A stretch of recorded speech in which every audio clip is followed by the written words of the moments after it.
संरचना को और भी व्यवस्थित किया। उन्होंने अपनी न्याय प्रणाली, कर व्यवस्था और सेना के संगठन को मजबूत किया। उनकी शासन पद्धति में धर्मनिरपेक्षता का विशेष ध्यान रखा गया था। हिंदू मुस्लिम दोनों को समान रूप से सम्मान दिया जाता था और सभी धर्मों के लोगों के साथ समान व्यवहार किया जाता था।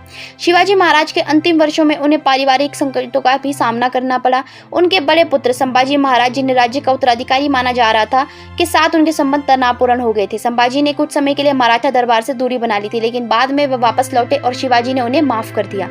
शिवाजी महाराज की स्वास्थ्य समस्याएं 1679 के बाद बढ़ने लगी। वे लंबे समय से बीमार थे और उन्हें बुखार और दस्त की शिकायत थी। कई चिकित्सा प्रयासों के बावजूद उनकी सेहत में सुधार नहीं हो सका। आखिरकार 3 अप्रैल 1680 को रायगढ़ के किले में शिवाजी महाराज का निधन हो गया।